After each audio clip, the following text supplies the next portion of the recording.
पहला प्रश्न 1,60,000 रुपए आपके स्क्रीन के ऊपर ये रहा।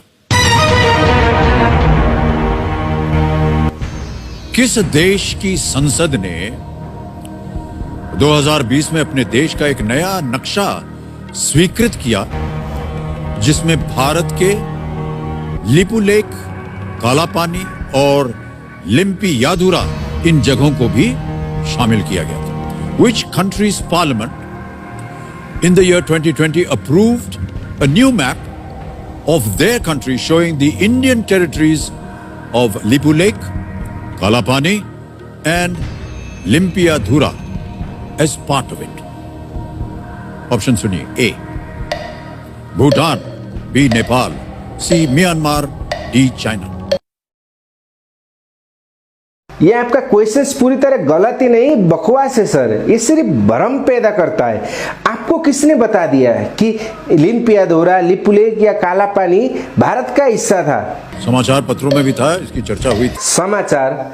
सर आपको क्या लगता है न्यूज में जो दिखाया जाता है वो पूरी तरह सच होता है? वो भी वो न्यूज जो आपके देश की गोदी मीडिया बनाती है।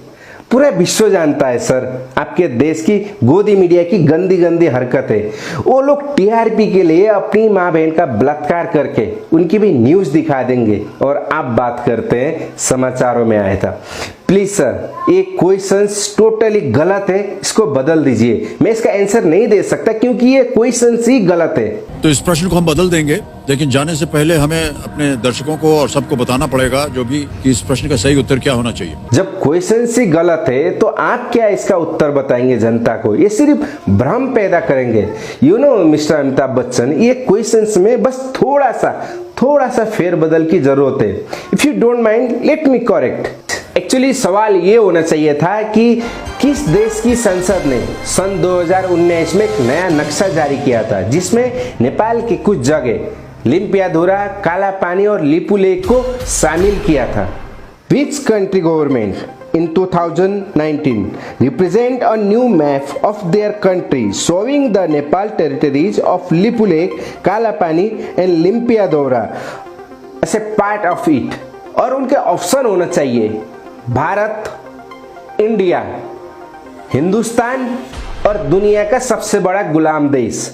एक्चुअली सवाल और भी है।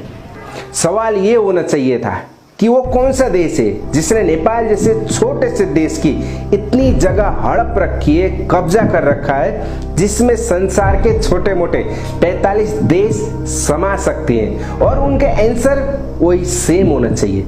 सवाल ये होना चाहिए कि वो कौन से देश की मीडिया है जो हर समय ये देखते रहती है कि नेपाल कब उठता है, कब खाता है, कब सोता है, कब हकता है, कब पाता है। और उनके आंसर और ऑप्शन फिर वही सेम होना चाहिए। सवाल ये होना चाहिए कि वो कौन से देश की मीडिया है जिससे सिर्फ बाहर की नहीं अपने देश की जनता भी परेशान है। आंसर और ऑप्शन सेम वही। You know mister Amitabh Bachchan, अगर इस सवाल को आपकी कोई गोदी मीडिया करती या फिर आपके कोई बिकाऊ पॉलिटिशियन करते ना तो शायद हम लोग इसको नजरअंदाज कर देते क्योंकि हम लोगों को इसकी आदत पड़ चुकी है। लेकिन आप जैसे सज्जन व्यक्ति जिसकी हम नेपाली बहुत इज्जत करते हैं, बहुत से नेपालियों के आप आइडल भी होंगे, आपको बहुत प्यार करते हैं, उनमें से एक मैं भी हूँ। इसलिए आप जैसे व्यक्ति से इस तरह की घटिया हरकत की उम्मीद नहीं थी। मैं ये भी जानता हूँ कि इसमें सिर्फ आपकी गलती नहीं है। आप एक एंकर हैं, चैनल वालों ने आपके हाथ में एक स्क्रिप्ट थमा दी और आप उसको पढ़ने लगे। लेकिन आपको ये भी नहीं भूलना चाहिए कि आप कोई मामूली व्यक्ति नहीं है। आप जो बोलते हैं वो एक पत्थर की लकीर जैसी हो जाती है, रिकॉर्ड में दर्ज हो जाती है, लाखों लोग आपको देख रहे होते हैं। सो ऐसे शो में ऐसी कोई भी क्वेश्चंस पूछने से पहले उसकी सच्चाई क्या है उसके बारे में थोड़ी सी रिसर्च आपको करना चाहिए। और ये आपकी जिम्मेवारी भी है कि लोगों तक गलत मैसेज ना जाए। So I am sorry mister Amitabh Bachchan, आपका एक क्वेश्चन गलत है। सो मैं इस शो में भाग नहीं ले सकता। शायद एक बार फिर से मुझ पर भारतीय विरोधी होने का टैग लग जाएगा, लेकिन अपने देश, अपनी जन्मभूमि से प्यार करने का मतलब भारतीय विरोधी होना है तो मैं भारतीय विरोधी हूँ। अगर अपने देश का समर्थन करने से जहाँ पे वो सही है मैं भारतीय विरोधी बन जाता हूँ तो मैं 100 बार भारतीय विरोधी बनना पसंद करूँगा।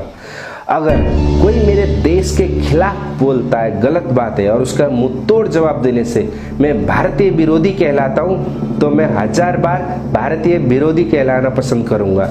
और जब भी कोई मेरे देश के खिलाफ बोलेगा, गलत बातें बोलेगा, भ्रम पैदा करेगा, मैं हर बार उसका विरोध करूँगा और मैं हर बार उसका विरोधी कहलाऊँगा, क्योंकि मेरा देश मेरा स्वाभिमान है।